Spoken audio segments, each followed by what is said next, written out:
देखिए, मैं समझता हूँ कि जिन लोगों ने इतना दुस्साहस किया है कि खुलेआम एक गैर कानूनी काम किया है, हथियारों को न सिर्फ डिस्प्ले किया है बल्कि घर घर जाकर बांटा है और बांटने के साथ साथ एक कम्युनिटी के खिलाफ, मुसलमानों के खिलाफ नफरत की बातें भी कही हैं।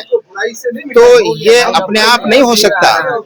ये साफ तौर पर लगता है कि इनको पॉलिटिकल प्रोटेक्शन हासिल है। इनको पता है कि हमारे खिलाफ कार्रवाई नहीं होगी। ये जानते हैं कि सरकार जो है हमारी सरकार है, हमारे खिलाफ सख्त कार्रवाई नहीं कर सकती।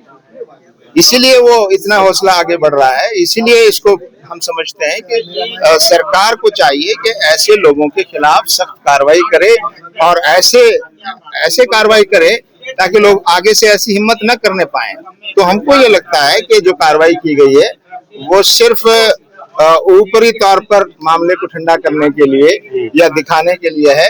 असल जो कार्रवाई होनी चाहिए, जिसने प्लानिंग किया, जिसने ये सब किया, जो इसके पीछे है, और उनको सख्त से सख्त कानून के मुताबिक सजा मिलनी चाहिए। अगर मान लीजिए इन लोगों के अलावा किसी और धर्म के लोग ऐसा करते, क्रिश्चियंस ऐसा करते, या कोई मुसलमानों में से ऐसा करता, या सिखों में से कोई ऐसा करता, तो क्या सरकार का रवैया यही होता? तो ये साफ नजर आता है कि सरकार ऐसे तत्वों का न सिर्फ संरक्षण कर रही है, उनको बचा रही है, उनकी हौसला अफजाई कर रही है अपनी राजनीति के लिए।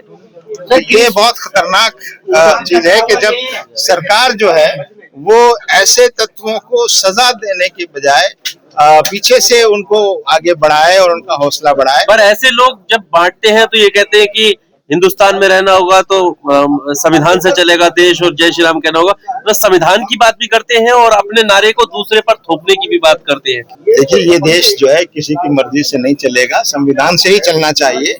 और ये संविधान जब तक रहेगा तभी तक हमारा ये देश जो है वो एक उसमें यूनिटी रहेगी। अगर संविधान में जो बराबरी दी गई है, संविधान में जो सबको फ्रीडम दी गई है, उसकी पालना नहीं होगी और कोई एक ग्रुप अपनी बात दूसरे पर थोपना चाहेगा, तो ये भारत नहीं रहेगा। ये भारत की पहचान ही इसी से है कि सब आजाद हो, सबको फ्रीडम हो, सब अपने अपने धर्म के मुताबिक आचरण करें, किसी पर कोई बात थोपी न जाए, किसी पर कोई दबाव नहीं डाला जाए और सबको अपने धर्म के मुताबिक आचरण करने की पूरी आजादी है। उनका तर्क है कि अगर हमने तलवारें बांटी है तो हिंसा के लिए नहीं बल्कि बहन बेटियों की सुरक्षा के लिए, रक्षा के लिए बांटी है। तो इसका मतलब क्या ये मान लिया जाए कि यहाँ पर पुलिस और एडमिनिस्ट्रेशन और जो सुरक्षा के लिए जो एजेंसियां काम कर रही हैं, क्या वो नाकाम हो चुकी हैं? अगर ये बात वो साबित करना चाहते हैं तो ये तो और भी बड़ा अपमान है हमारी पुलिस का और हमारी एजेंसीज का और हमारी लॉ एनफोर्सिंग जो एजेंसी है और सरकार का अपमान है कि गोया ये कहना चाहते हैं कि सरकार असमर्थ है लोगों की सुरक्षा करने में, लोगों की इज्जत बचाने में, इसलिए कोई भी आकर हथियार बांटेगा। तो ये तो सरकार का भी अपमान है और सरकार के ऊपर भी एक तरह का बड़ा डर लग रहा है कि बांग्लादेश के मुसलमानों का रवैया उसी तरीके। देखिए, हमारे देश को चलाने के लिए हमारा संविधान है और हमारे देश को किसी और देश से अगर वो उसकी तरफ देखते हैं या लोगों को डराते हैं तो मैं समझता हूँ कि वो उस देश का हित नहीं कर रहे, वो नफरत का एजेंडा है जो वो फैलाना चाहते हैं। किस तरह की कार्रवाई इनके खिलाफ होनी चाहिए? क्या यूएपीए लगाया जाना चाहिए इन लोगों के खिलाफ जिन लोगों ने ये सब काम किया? देखिए, ये तो वो तय करें, लेकिन ऐसी कार्रवाई होनी चाहिए कि ऐसे लोगों के हौसले न बढ़े, ऐसे लोगों के को डर लगना चाहिए कानून से। लेकिन लग ये रहा है कि हमारी सरकार और हमारी कानून व्यवस्था को संभालने वाली एजेंसियां इनसे डरी हुई हैं। ये बहुत अफसोस की बात है। चर्च में जिन लोगों ने तोड़फोड़ की थी रायपुर में, अब जब वो छूट कर आए हैं तो उनको वही रवैया अपनाया गया, फूल मालाओं से उनका स्वागत हुआ है। और पहले भी ऐसे कई मामलों में जब अपराधी छूट कर आए हैं तो उनका स्वागत हो रहा है। तो ये किस दिशा में देश जा रहा है? देखिए, ये हमारे देश के लिए और भारतीय समाज के लिए बहुत चिंता की बात है कि अपराधियों को सम्मान मिले, अपराधियों का महिमा मंडन हो, अपराधियों को हीरो माना जाए।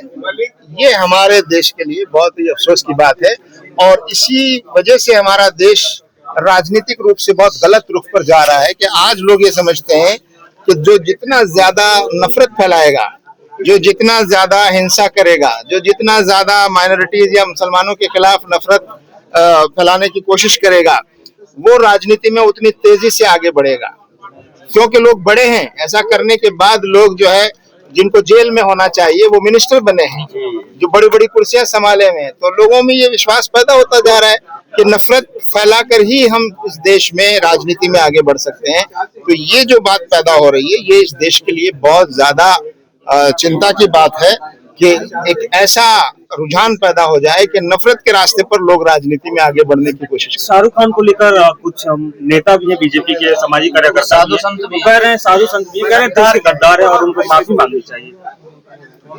इस पर हम कोई बात नहीं कहेंगे। ये देश संविधान से चलेगा, संविधान के खिलाफ जो भी बोलता है उसके खिलाफ कार्रवाई होनी चाहिए। पर शाहरुख खान ने तो संविधान के खिलाफ बोला ही नहीं है कुछ। वही मैं कह रहा हूँ, जो संविधान के खिलाफ बोल रहे हैं उनके खिलाफ कार्रवाई होनी चाहिए। सब सिलेक्टिव क्यों है? उसी टीम में जूही चावला का भी शेयर है 45%, लेकिन टारगेट शाहरुख खान है, क्या मुसलमान की वजह से? देखिए, ये जब नफरत का एजेंडा आगे बढ़ता है तो फिर वो खेल जैसी चीजों को भी अपने लपेटे में लेता है, जो बहुत अफसोस की बात है। खेल में ये चीजें नहीं आनी चाहिए। खेल तो एक दूसरा फोरम है देशों के बीच में। और आप जैसे संविधान की बात कर रहे हैं, अभी एक वीडियो भी काफी वायरल हुआ मौलाना साहब का, जिसमें वो शरीयत की बात कर रहे हैं और संविधान से ऊपर बताते हुए नजर आए। तो फिर तो दोनों तरफ से है, अब ऐसे में आप क्या कहेंगे? धीरेन्द्र शास्त्री इसी में ऐड कर देते। धीरेन्द्र शास्त्री जो है वो हिंदू राष्ट्र बनाने की मांग करते हैं, उन्होंने शरीयत को ऊपर रखा है। तो कैसे देख रहे हैं, अंतर क्या रहा? देखिए, हमारे देश का संविधान ही हमको ये इजाजत देता है कि हर व्यक्ति अपने धर्म के अनुसार आचरण करे। जो शरीयत को मानता है वो शरीयत के अनुसार आचरण करे, ये संविधान इजाजत देता है। संविधान इसकी स्वतंत्रता देता है। अगर कोई इसमें रोक लगाता है तो वो संविधान के खिलाफ करता है। हर धर्म के मानने वालों को अपने धर्मानुसार आचरण करने की आजादी हमारा संविधान देता है। लेकिन देवकी नंदन हुए धीरेन्द्र शास्त्री, उन पे FIR की मांग नहीं होती है, और इस्माइल लोधी पे, जबकि वो तो देश को बांटने की बात कर रहे हैं, देश हिंदू राष्ट्र बनाने की मांग कर रहे हैं। यही हमारे देश की कमजोरी है कि सत्ता में बैठे हुए लोग लोगों को अलग अलग पैमाने से देखते हैं। जो उनको राजनीतिक फायदा पहुंचाता है वो उनका अपना है, उसको बचाने की कोशिश करते हैं, और जिसके खिलाफ नफरत फैलाने से उनको राजनीतिक फायदा होता है, ऐसे लोगों को क्या देश में 2 कानून लागू हो गए? नहीं, ये देश का दुर्भाग्य है कि जो लोग कानून संभाले हुए हैं और जो लोग देश को चला रहे हैं वो उनकी निगाह में सब लोग बराबर नहीं हैं, सब लोग वो बराबर नहीं समझ रहे हैं। यही इस देश का दुर्भाग्य है। और संविधान ये कहता है कि राज्य और सरकार की निगाह में सब लोग, सारे नागरिक बराबर होने चाहिए, सबके साथ एक जैसा बर्ताव होना चाहिए, सब लोग एक ही कानून के मुताबिक जो है उनके साथ आचरण किया जाना चाहिए। ऐसा नहीं होना चाहिए कि एक समुदाय के साथ आपका रवैया अलग हो, दूसरे समुदाय के साथ आपका रवैया अलग हो। ऐसा है तो ये खुद संविधान की जो आत्मा है और संविधान की स्पिरिट है उसके खिलाफ है।